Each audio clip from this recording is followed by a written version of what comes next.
Hi everyone. Today I'm going to talk about how rationalism has influenced media content and public discourse in Malaysia. First of all, let us understand what rationalism means. Rationalism is all about using logic, facts, and reasoning to make decisions or form opinions. In today's world, especially in a country like Malaysia, this way of thinking plays a very important role. It's just not only in how media shares information, but also in how people talk about issues and make decisions. And one big example of this influence is what we saw during the COVID-19 pandemic. At that time, there was a lot of fear and confusion. But instead of spreading rumors, many media outlets like The Star and Bernama focus on giving the public reliable information. They share daily case numbers, experts interviews, doing some scientific explanations, and the most importantly, the government's updates.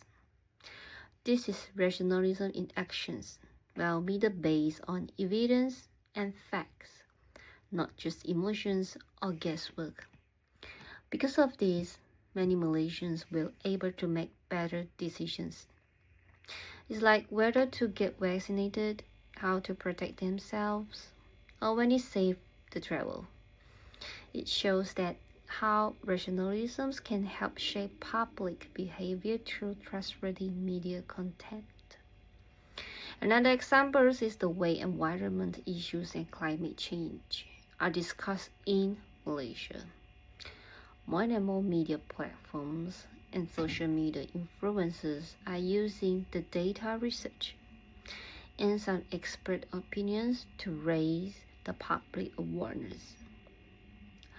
Take an example.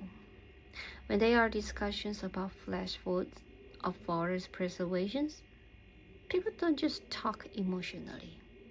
Well, they prefer to report the statistics and studies. It's on platforms like Facebook and TikTok.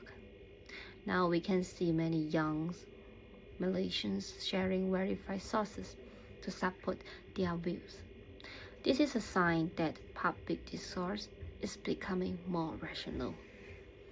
Rationalism also encourages critical thinking instead of just believing everything we see online. More Malaysians are starting to fact check, compare different sources, and ask questions. For example, when political news break, people now often check multiple news platforms and read some official statements and analyze the situation before forming opinions. This shift is very, very meaningful. It shows that media is no longer just a place to get the information. And it's also a space for people of thinking critically and discuss logically. Well, in the long run, this kind of rational approaches make society stronger. When discussions are based on facts and reasoning, we can avoid unnecessary conflicts and make better decisions as a country. Well, it also builds trust between the media and the public. People are more likely to believe that news that is transparent, logical, and backed by evidence. So, last but not least, let me to summarize my talk today. First, rationalism means focusing on facts, logic, and evidence.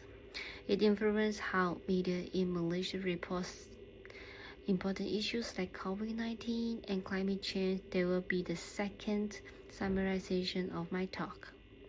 Third, it encourages people to think critically and communicate more clearly. Last, and the most importantly, it helps build a more informed and united society.